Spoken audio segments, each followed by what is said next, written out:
Student देखिए आपको किस तरीके से रिवीजन करना चाहिए नीट 2023 में जो है अच्छे मार्क्स लाने के लिए 100% सक्सेस होने के लिए और बेस्ट रैंक पाने के लिए। तो देखिए दो स्टूडेंट है हमारे पास सालिम और सैफ अली, वो किस तरीके से रिवीजन कर रहे हैं वो हम आपको जो लाइव दिखाते हैं। रेडी। आपकी हेडिंग है बनावटक तंत्र। इसमें आपको बताना है बाह्य त्वचा तथा संवहन बंडल के अतिरिक्त सभी ऊतक बनावटक बनाते हैं जी। इसमें सरल ऊतक जैसे पैरेन्काइमा, स्क्लेरेन्काइमा तथा कोलेरेन्काइमा होते हैं, मतलब 3 होते हैं। ठीक है। अच्छा, तो पत्तियों में बना ऊतक पतली भित्ति वाले तथा क्लोरोप्लास्ट युक्त होते हैं और इसे क्या कहते हैं? इसे मेसोफिल कहते हैं, मेसोफिल। और आपके हेडिंग है संवहन ऊतक तंत्र। इसमें बताना आपको जब जाइलम तथा फ्लोएम एकांतर तरीके से भिन्न त्रिज्या पर होते हैं तब ऐसे बंडल को क्या कहते हैं? अरीय बंडल, अरीय। अच्छा, इसके उदाहरण? मतलब जैसे इसका मूल में संयुक्त बंडल में जाइलम की त्रिज्या होती है और उसमें जैसे कि तना, पत्तियां आदि। जैसे तने, पत्तियां जैसे संयुक्त संवहन मंडल में प्राय क्लोरोप्लास्ट में स्थित की ओर स्थित होता है। देखिए ये है हमारी केमिस्ट्री और केमिस्ट्री में आपको बताना है असमानुपातन अभिक्रियाएं। तो ये है कि असमानुपातन अभिक्रियाएं एक ही तत्व से ऑक्सीकरण तथा अपचयन करती हैं, एक ही तत्व से करती हैं अपचयन तथा ऑक्सीकरण। इसकी अभिक्रिया निम्न प्रकार है। जैसे का उदाहरण? जैसे 2H2O2 से हमारा बनता है 2H2O प्लस O2 गैस। ये हमारी गैस है, ये हमारा लिक्विड है, तो इसकी ऑक्सीकरण संख्या 0 हो जाती है। यहाँ पर इसका +1 से -2 है और यहाँ पर इसकी +1 से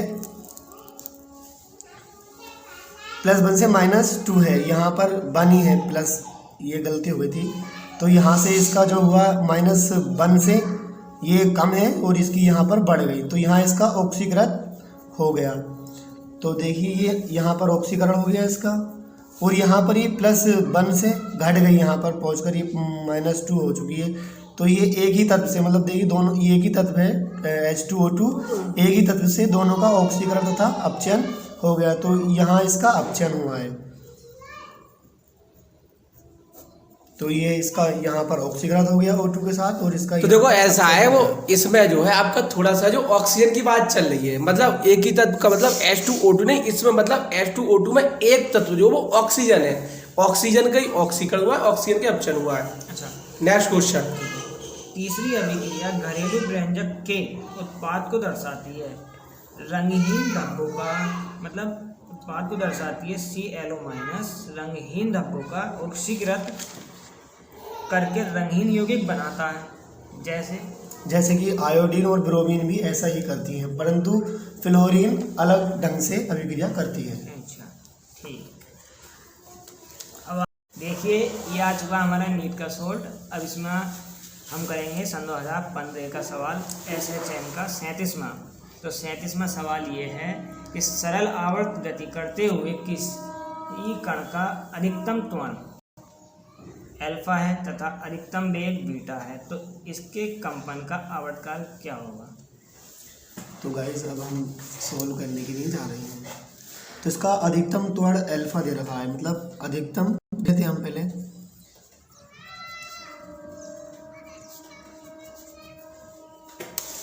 अधिकतम वेग भी दे रखा है, अधिकतम वेग बीटा दे रखा है इसमें।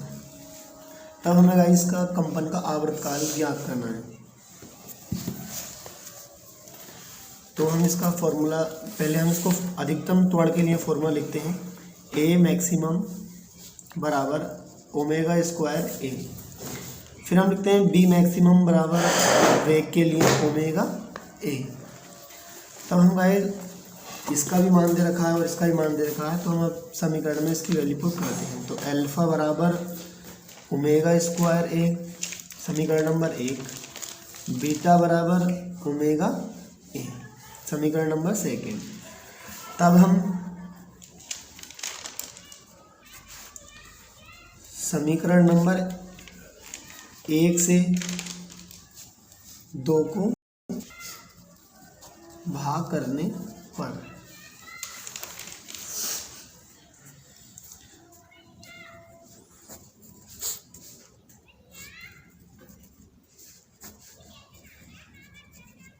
तो ये ए से ए गया, ओमेगा से यहाँ ओमेगा चला गया, तो इसको हमने बीटा अपॉन अल्फा बराबर 1 अपॉन ओमेगा कर लिया।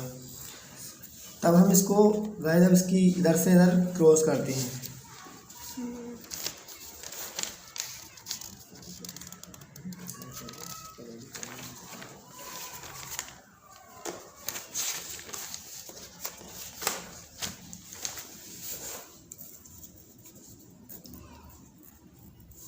अब जो संख्या हम ज्ञात करते हैं उसके साथ की संख्या दूसरे के बटे में चली जाती है, तो ओमेगा बराबर हमारा अल्फा अपॉन बीटा हो गया। अब वो हमसे पूछ रहा है गाइस इसका आवर्तकाल क्या होगा,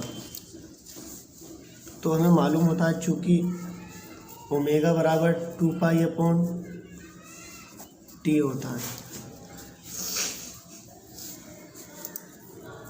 2 पाई अपॉन टी बराबर अल्फा अपॉन बीटा। अब हम इसकी क्रॉस करते हैं फिर से, तो ये हमारा हो जाएगा 2 पाई बीटा बराबर अल्फा टी। फिर हम इसका टी हम ज्ञात ही कर रहे हैं, तो टी बराबर हमारा हो जाएगा 2 पाई बीटा अपॉन अल्फा। तो गाइस देखिए हमारा विकल्प डी इसमें सही हो गया। तब देखिए गाइस अब हमारे सालिम भैया की बारी आ चुकी है। मैंने तो पहले बता दिया है, लेकिन अभी हमारे भैया सालिम बताने वाले हैं।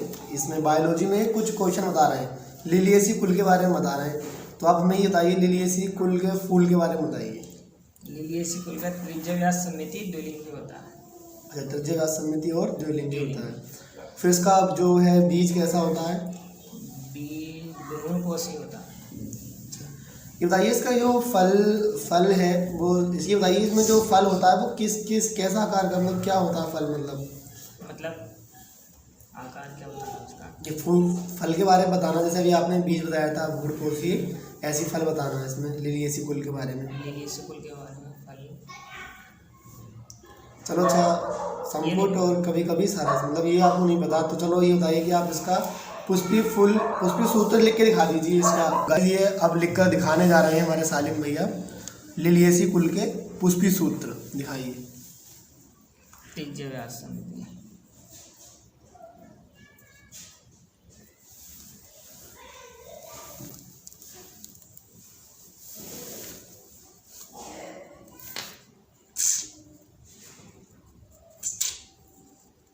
ठीक है।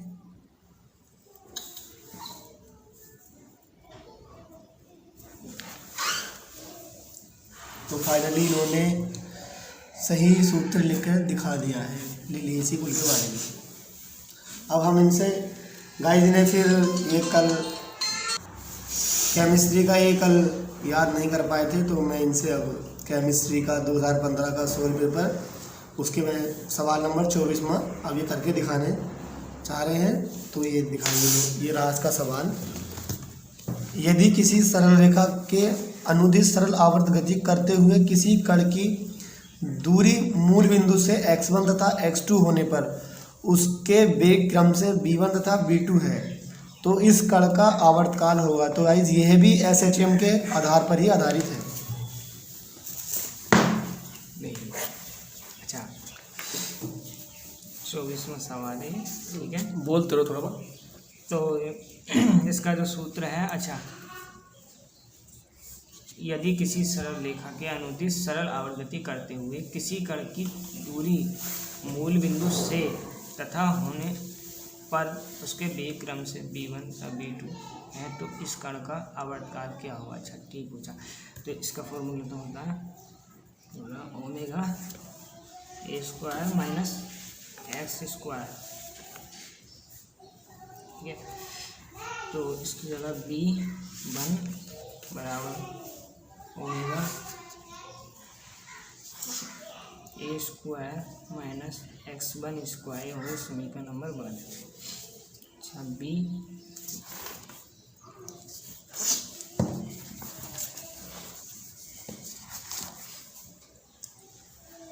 Omega a square minus x two square, ठीक है, एक्स पर होने पर। अच्छा, तो समीकरण फर्स्ट को सेकंड के साथ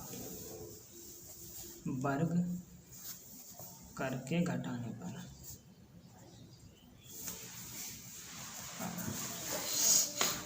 तो हमारी b1 माइनस b2 बराबर हुई ओमेगा स्क्वायर।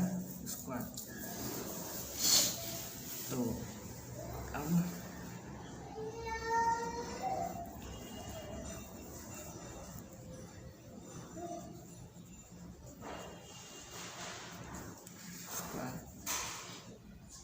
ये ओमेगा यहाँ नहीं आएगा, ओमेगा था आएगा, सही बात है। तो अब हमारा सही था A square minus x two square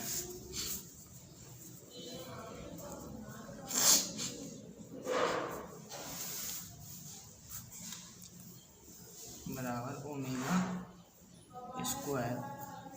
अभी हमारा A square minus X one square और अब माइनस ए स्क्वायर, ये माइनस माइनस प्लस हो गया एक्स टू स्क्वायर, ए से ए कट गया,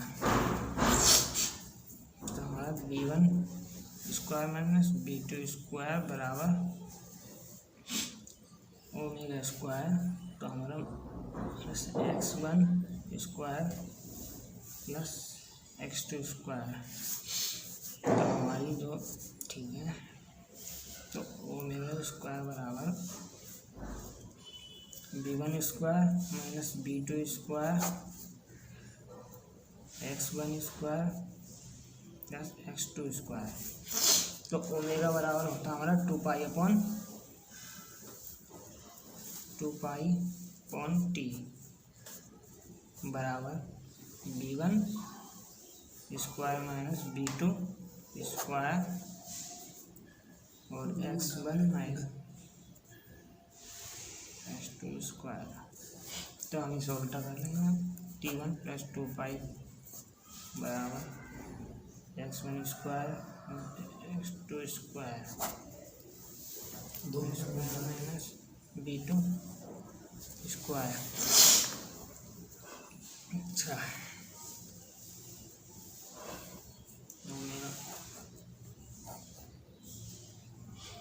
तो हमें टी याद करना है इसका, टी बराबर 2 पाई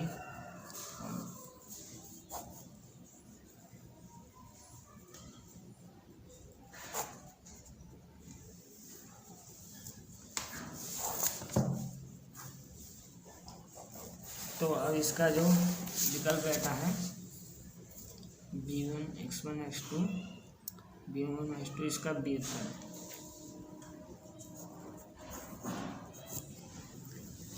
तो आपने इस सवाल में जो है ये चिन्ह की गड़बड़ कर दी थी, तो आपका वो कुछ चिन्ह गड़बड़ था, आपने उत्तर फिर भी आपका बी वाला आ गया, तो चिन्ह का मसला आपने देखा नहीं कुछ। अच्छा, ये माइनस था, सॉरी। इसमें आपने चिन्ह अभी आप सही से नहीं लगा रहे हो, देखो ध्यान से देखो वहाँ पे क्या, वहाँ पे x2 है आपका और x1 बाद में है, इस लाइन से आपने चिन्ह की गड़बड़ कर दी थी, यहाँ से करी थी आपने चिन्ह की गड़बड़। एक्स देखो x1 माइनस में x2 प्लस का है, तो आपको इधर उल्टा करके लिखना चाहिए था, पर चलिए कोई बात नहीं, और आप जो इम्प्रूवमेंट करें। तो देखिए गाइस, हम रोज इसी तरह की तैयारी करते हैं। पहले जो घर के लिए सर हमारे होमवर्क देते हैं उसे यहाँ पर हम रिवाइज करते हैं और बताते हैं आकर के, हम इसी तरह से एक दूसरे से डिस्कस करते हैं इसके बारे में। तो गाइस, हम 2023 के लिए तैयारी कर रहे हैं एग्ज़ाम की, नीट की एनसीईआरटी बेस पर। जो गाइस, अगर आपको इसी तरह से अच्छी लगे वीडियोस या इस तरह की तैयारी अच्छी लगे तो आप भी इस तरह की तैयारी करें और हमारे चैनल को सब्सक्राइब करें और बेल आइकन को प्रेस करें। जैसे कि ये हमारे बड़े भाई ने बताया था कि घर के लिए होमवर्क देते हैं, फिर यहाँ आकर हम सर से डिस्कस करते हैं, कराते हैं। इसी तरीके से हम भी अपना रिवीजन करते हैं नीट का। अगर आपको हमारा रिवीजन करने का तरीका आपको अच्छा लगा हो तो हमारे चैनल को लाइक शेयर सब्सक्राइब करें।